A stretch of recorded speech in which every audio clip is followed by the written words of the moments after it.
Nous sommes samedi le 24 août 2019, il est 13 h et vous êtes sur RTI 1. Voici les titres de votre journal. Amadou Soumaoro, le président de l'Assemblée nationale, poursuit sa tournée dans le district de Woroba. Au cours d'un meeting tenu jeudi à Kani, il a invité les populations à la paix, à la cohésion et au rassemblement autour du chef de l'État, le président Alassane Ouattara, pour une Côte d'Ivoire encore plus prospère.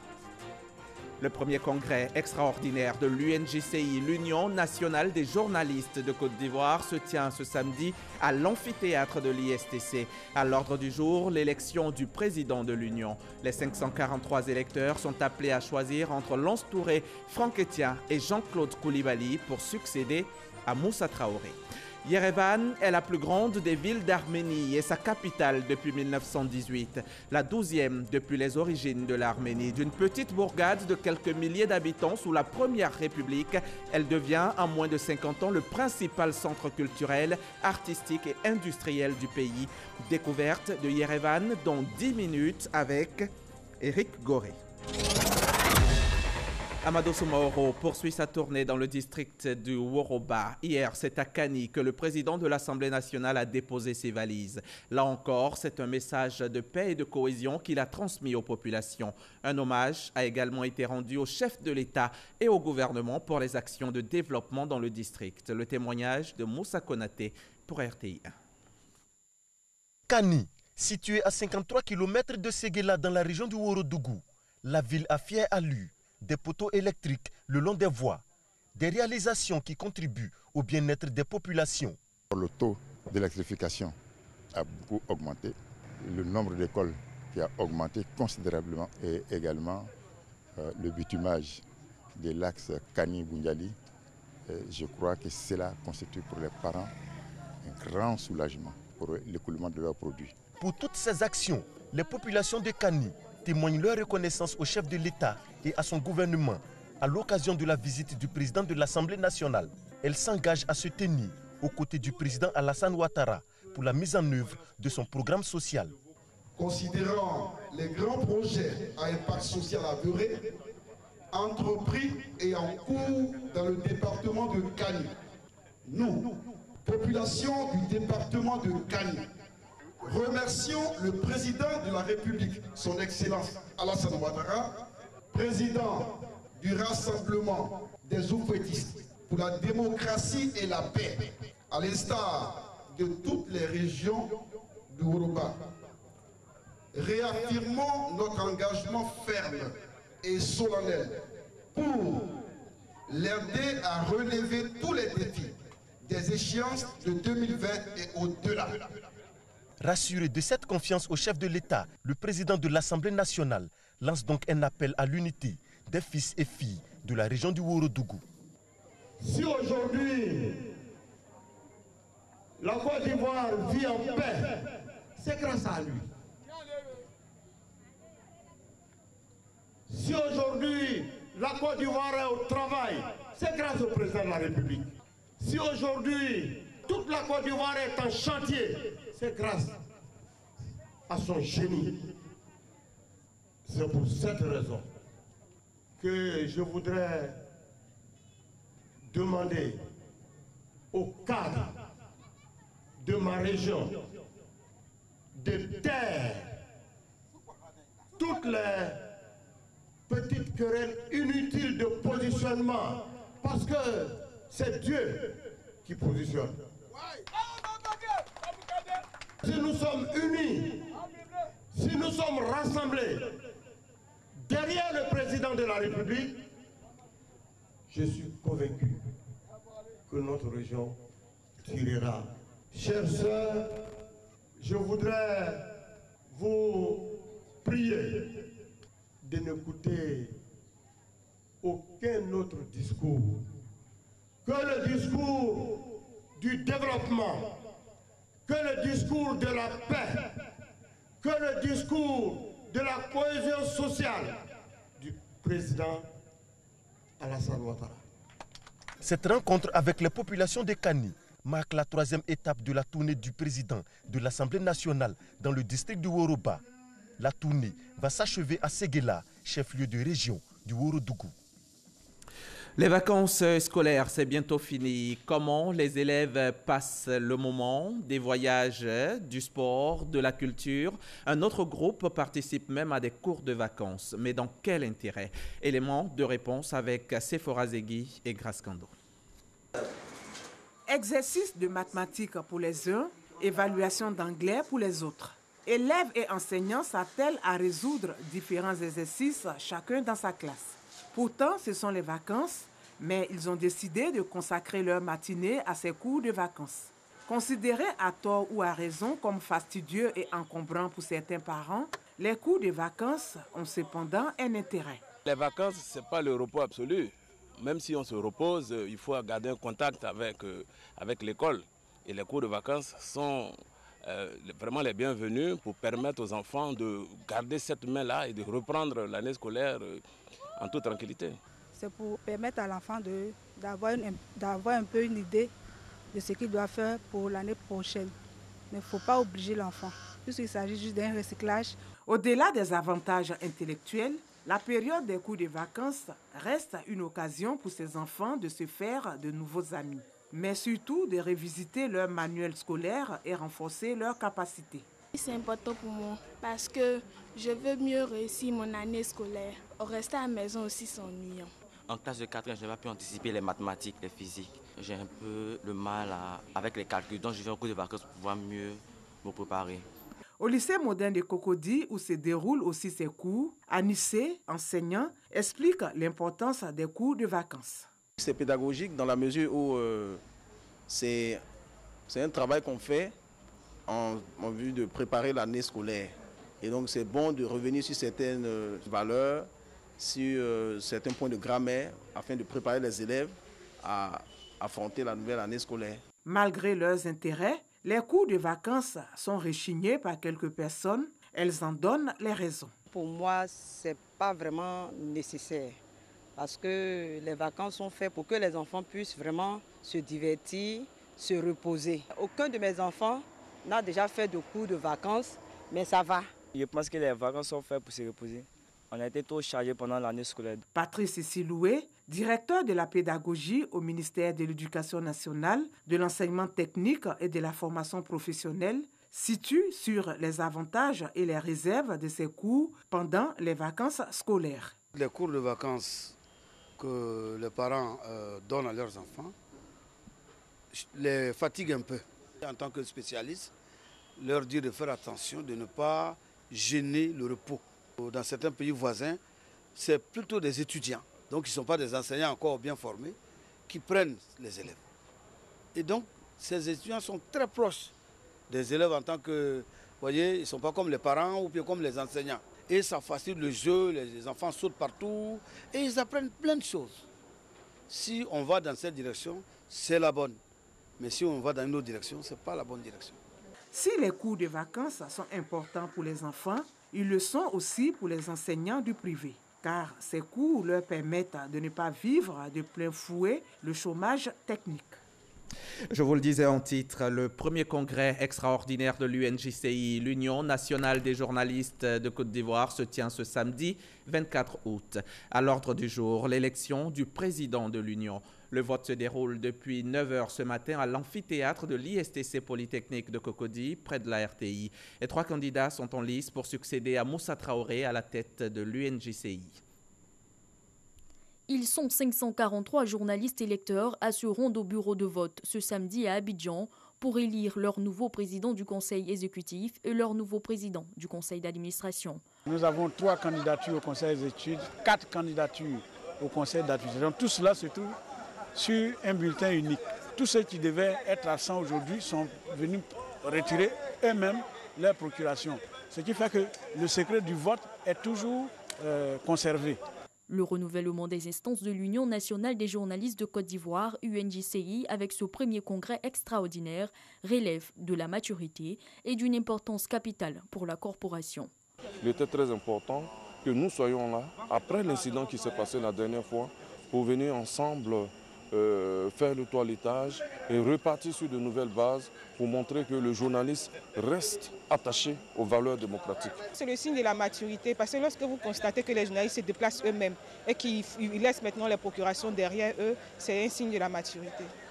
Quel que soit le résultat de ce vote, personne ne va gagner. La seule personne qui gagne, c'est l'UNJCI. La seule personne qui gagne, c'est les journalistes de Côte d'Ivoire. Conscients des enjeux, bon nombre de journalistes ont effectué le déplacement. Les premiers résultats officiels seront donnés à la fermeture du bureau de vote à 18 h. C'était un reportage de Salima Toudia. Je vous invite maintenant à découvrir Yerevan, la capitale de l'Arménie. Une ville millénaire qui a la particularité de conserver sa tradition.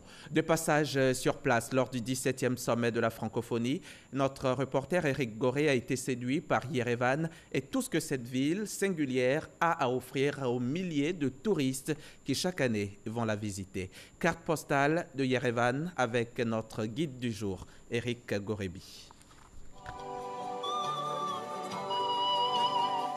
Yerevan, vieille ville de plus de 2800 ans. La ville conserve ses valeurs traditionnelles. Des artistes peintres plus nombreux que les photographes, car ici, le portrait artistique passe avant la photographie moderne.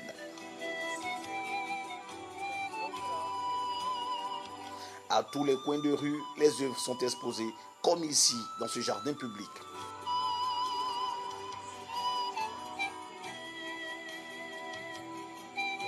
Des musiciens traditionnels jouent aussi leurs instruments qui datent de l'Antiquité, devant un public.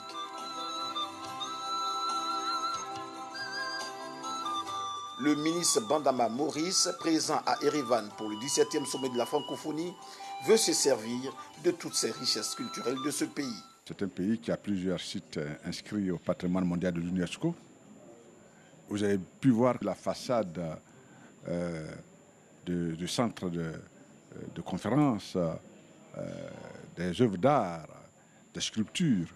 C'est donc un pays qui a une tradition millénaire comme l'Égypte et qui tient à préserver son patrimoine. Évidemment, notre ambition, c'est de bénéficier de leur expertise, surtout dans le domaine du patrimoine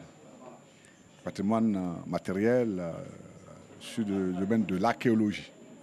Comme je l'ai dit, c'est une vieille tradition millénaire et qui bénéficie de fouilles régulières comme en Égypte.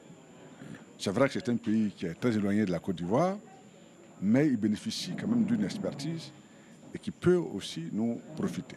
Des infrastructures de plusieurs milliers d'années résistent à la modernisation. Des monuments sont aperçus ça et là. Voici une cascade fabriquée par des hommes préhistoriques, mais elle est toujours solide. C'est pourquoi la première dame de la France a tenu à visiter cet endroit.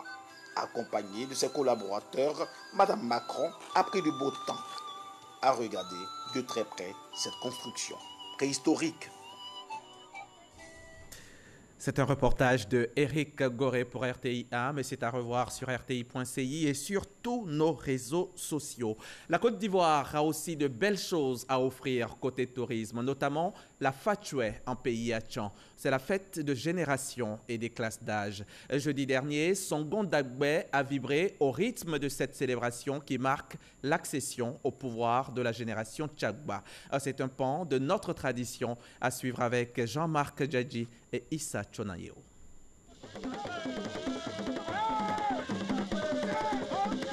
Préparation des mets, danse guerrière à chant et libation aux ancêtres. Des rites pour célébrer la Fatchoué, la fête des générations à Songon Dagbe, dans la sous-préfecture de Songon. Une célébration qui consacre cette année à Songon Dagbe le passage du pouvoir de la génération Dubo à la génération Tchagba. La Fatchoué 2019 sonne pour les autochtones comme un nouvel élan de développement. Elle nous prépare à accéder au pouvoir. Ce que nous prenons, c'est l'union, la solidarité et la cohésion sociale. Des personnalités du gouvernement et les autorités administratives du district autonome d'Abidjan ont apporté le soutien à la génération Tchagba, nouvelle classe régnante, et au village de Songon d'Agbé. Nous avons plaisir vraiment d'y participer. Je voudrais en exprimer toute notre gratitude à Songon d'Agbé, au gouverneur, mais aussi à la génération Tchagba, à laquelle mon épouse et moi nous appartenons désormais. Heureux que nous participions aux côtés du peuple akan à cette fête des Tchagba, fête de génération, qui permet de consolider les valeurs fraternelles, la solidarité et surtout la paix. Cérémonie initiatique qui marque le passage d'une étape à une autre dans la vie des jeunes Achan de 16 à 20 ans. La Fatoué en pays Achan est une célébration exceptionnelle qui a lieu après 25 ans de gestion du pouvoir. De la culture, on passe au chapitre santé de cette édition. À Koumassi, au sud d'Abidjan, les populations ont été invitées à donner de leur sang pour sauver des vies. Et l'opération a été initiée par l'ONG Exos, de quoi pallier le manque de sang dans nos hôpitaux. Christ Ephraim Diomondé et Abou Sanogo y étaient pour le reportage. Koumassi Campement, espace aux mafias. Dambalo est mère de 6 enfants. Elle est venue faire un don de son sang. C'est nous les mamans là qui donnent la vie. Donc ça nous fait mal que les enfants meurent dans les conditions comme ça, problème de sang. Ça nous fait mal. Pour elle, c'est une nécessité. Comme elle, nombreuses sont ces personnes volontaires de la commune de Koumassi venues pour donner de leur sang pour sauver des vies. On voit beaucoup que les gens souffrent à cause de sang. Dans les hôpitaux, les gens meurent. Donc c'est pourquoi je suis venue donner mon sang. Ce n'est pas tout le monde qui a le sang. Si toi tu en as, il faut donner aux autres. Pour l'ONG Exos, structure d'action sociale pour l'épanouissement du bien-être des personnes, cette opération de don de sang vise à redonner espoir aux personnes atteintes de l'anémie, mais aussi à sauver des vies dans les hôpitaux. Je vais inscrire la culture de don de sang. Voilà, qu'on ait cette culture-là, de savoir donner notre sang. C'est pour cela que nous, en tant qu'ONG et les associations de Koumassi Campement, m'ont accompagné pour dire non à la mort causée par le manque de sang. Donc nous avons mobilisé la population à venir massivement donner leur sang pour sauver des vies. On n'a pas encore trouvé une solution pour créer vraiment le sang. Donc c'est le sang qui remplace le sang. Aucune religion n'est contre le don de sang. Donc il faut qu'on puisse sensibiliser les populations pour qu'ils puissent adhérer à cela. Sauver des vies, il n'y a pas quelque chose qui est plus noble que sauver la vie. Créée depuis 2015, l'ONG Exos entend mener plusieurs actions à travers de nombreuses opérations de don de sang dans toutes les régions de la Côte d'Ivoire afin d'apporter réconfort et satisfaction aux demandeurs de sang. À Dianra, dans la région du Béret, une maladie non encore identifiée sévit depuis plusieurs semaines. Elle a déjà fait des morts, 9 au total. Le ministère de la Santé et de l'Hygiène publique est à pied d'œuvre pour la circonscrire. Yérétiélé est considéré comme l'épicentre de la pathologie. Nos équipes s'y sont rendues pour tenter de comprendre ces manifestations et surtout comment elle a fait son apparition. On regarde. Alité, Péguémé n'arrive plus à se mouvoir sans l'aide d'autrui. Elle ignore le mal qui la ronge depuis 3 semaines et même comment elle l'a contracté. Pareil pour les autres patients de Yérétiélé, village situé à 25 km de Dianra, sur la route menant à Boundiali. Tout mon corps me fait mal, tous les membres comme le ventre, tout, même le cœur. Je pense que j'ai mangé, je pense que j'ai touché. En tout cas, je ne sais pas. J'ai mal, tout mon corps me fait mal. J'ai vomi. Quand je dis je vais marcher, je ne peux pas marcher. Effectivement, la maladie existe. Là, on se trouve, nous, on est troublés. On ne sait pas ce qui se passe. Parce que ce qui est à la base, la cause de la maladie, on ne connaît même pas. Même hier, il y a eu 2 décès. Inflammation du visage et des membres, constipation, douleur à la poitrine, ballonnements abdominaux, fatigue générale, vomissement. Manifestation de cette pathologie encore inconnue des services de santé. Cependant, il lui impute déjà 9 décès sur les 28 enregistrés dans son foyer de Yérétiélé depuis juillet 2019. Mais trop tôt pour en juger d'une épidémie ou de maladie contagieuse, le ministère de la Santé s'active pour l'identifier et y apporter la riposte adéquate. Monsieur le préfet, lorsqu'il a été informé de la situation, a avisé le ministère de l'Intérieur. Le ministère de l'Intérieur qui a aussi adressé une correspondance au ministère de la Santé. Et puis, les cadres et l'administration ont fait mains et pieds pour pouvoir avoir le ministre lui-même qui a pris les dispositions pour qu'une équipe d'experts avérés vienne sur le terrain. Ce que je voulais dire aux populations, c'est de ne pas céder à la panique. Toujours de sources administratives, cette équipe d'experts est effectivement arrivée sur le terrain ce vendredi. Aussitôt a-t-elle commencé la prise en charge des malades et ses investigations pour contenir le mal de Yérétiré et environ. C'est un reportage exclusif réalisé par Léon Broukwame, l'un de nos confrères de RTI Bouaké. Une délégation ivoirienne s'est rendue récemment en Guinée, conduite par le préfet de Danané. Elle a rendu visite aux réfugiés ivoiriens à Kouankan, dans la région de Nzéré-Koré. Il s'est agi d'inviter les 36 000 réfugiés ivoiriens à rentrer en Côte d'Ivoire. Reportage Jean-Marc Djadji dans un récit de Ouattara Amadou Walter. Le préfet de Danané, à la tête de la mission Cam Entel, rend visite aux réfugiés ivoiriens à Kouankan, dans la région de Nzéré-Koré, en République de Guinée. Cette visite traduit la volonté des autorités ivoiriennes d'informer les réfugiés de la situation qui prévaut en Côte d'Ivoire afin qu'ils envisagent leur retour au pays. La délégation ivoirienne a échangé avec les exilés sur les différentes préoccupations. À l'issue de cette rencontre, des réfugiés pensent déjà à leur retour au pays. Aujourd'hui, dans le cadre de la mission de Comantel, on est ravis parce qu'on a appris beaucoup. Une chose est de quitter son pays, mais une autre chose est de rentrer. Depuis 2011, au total, 272 000 réfugiés ont regagné la Côte d'Ivoire grâce aux efforts conjugués des autorités ivoiriennes et du HCR. On a presque doublé le montant de l'enveloppe qu'on leur donne. Donc, je pense que c'est une chose qui peut aussi les encourager à rentrer au pays. Depuis 2002, 2011, il faut dire que le gouvernement ivoirien n'avait pu s'organiser pour effectuer cette visite. Donc aujourd'hui, je pense que c'est quelque chose de parler à nos compatriotes, leur présenter l'état des lieux, leur dire comment la Côte d'Ivoire se porte, de sorte à les encourager à revenir. 21 800 Ivoiriens sont exilés, dont 3 600 en République de Guinée. 1300 réfugiés ivoiriens ont regagné le pays depuis le début de l'année 2019, selon l'Agence des Nations Unies pour les réfugiés.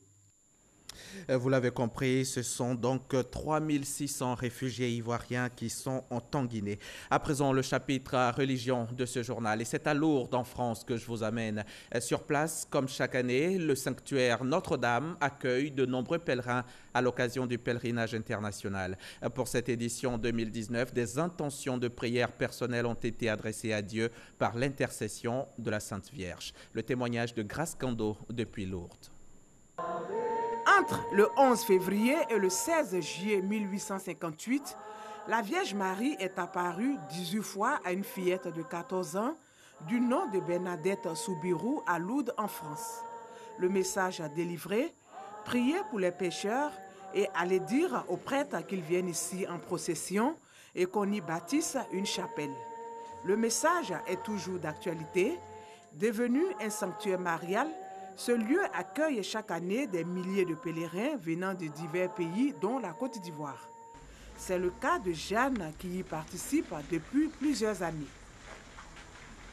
Ça fait ma 9e participation, 9 ans de façon continue que je viens à Lourdes.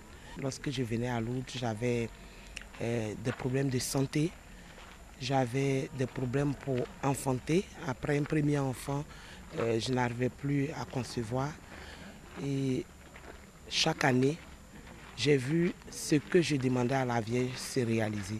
Petit à petit, j'ai pu guérir de mes problèmes de santé. Ensuite, j'ai fait un premier bébé, un deuxième bébé. J'ai été pendant 8 ans chef de service et en moins de 2 ans, je suis passé de sous-directeur à directrice. C'est-à-dire en une année, j'ai été nommé 2 fois.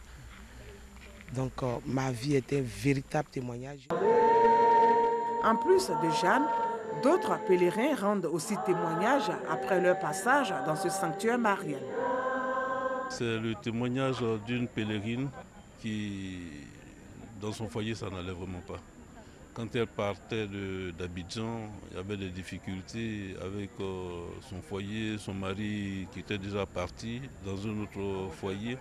Elle était tout le temps à la grotte, à jeûner, à rester là. Au départ, on ne la comprenait pas.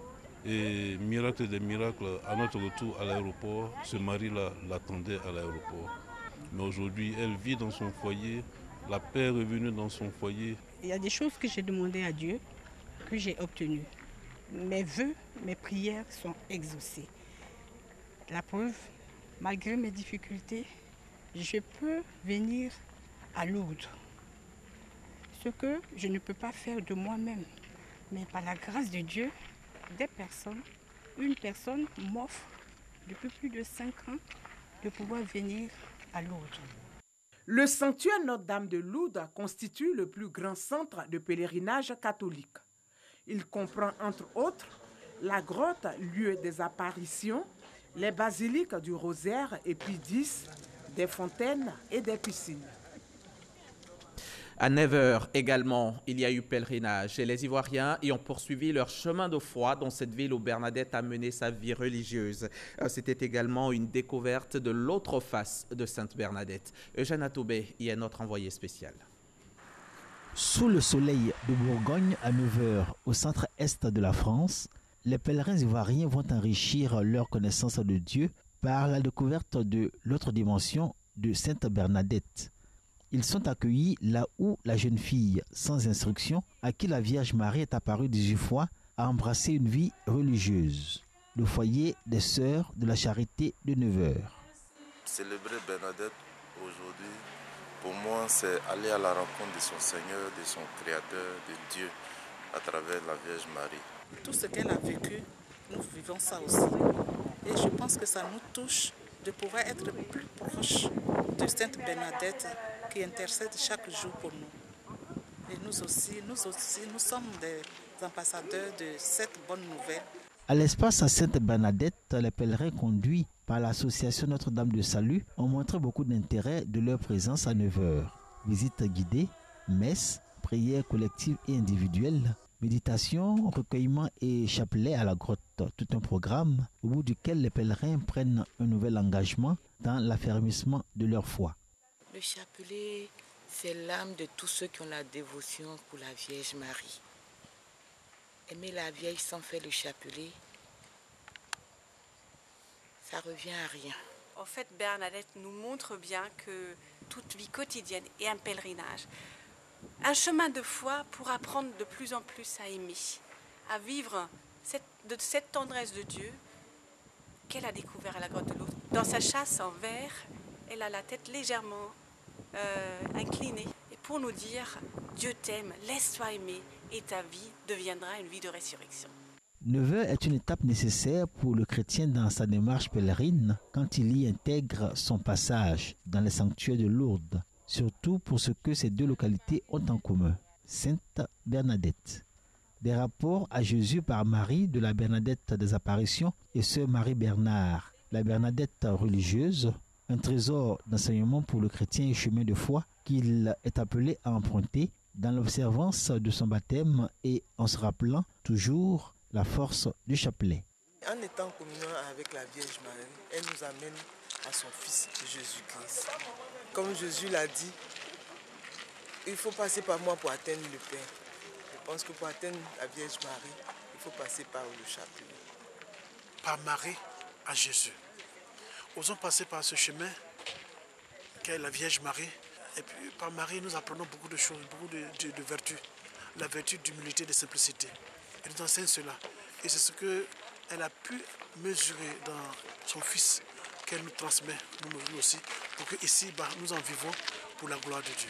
Les pèlerins ivoiriens ont vu le corps de Sainte Bernadette encore intact exposé dans une châsse à la chapelle de l'espace Sainte Bernadette. De Lourdes à 9h, Bernadette est restée constante dans sa confiance en Jésus jusqu'à sa mort. Une de ses paroles fortes, il faut aimer sans compter et se dévouer sans mesure. Et les prières à l'Africa Sport ont porté. On y fume désormais le calumet de la paix. Vous le voyez en image. Un règlement à l'amiable vient d'être trouvé à la crise qui secouait le club depuis plusieurs mois. Les deux protagonistes, Alexis Vagba et Antoine Bailly, ont signé un protocole d'accord visant à permettre au club vert et rouge de retrouver une paix totale et définitive. Les précisions de nos confrères de RTI Sport dans nos prochains journaux. C'est la fin de ce journal. Merci de l'avoir suivi. Notre site internet, c'est les www.rti.ci que nous vous invitons à visiter. Et très bon week-end sur la chaîne qui rassemble.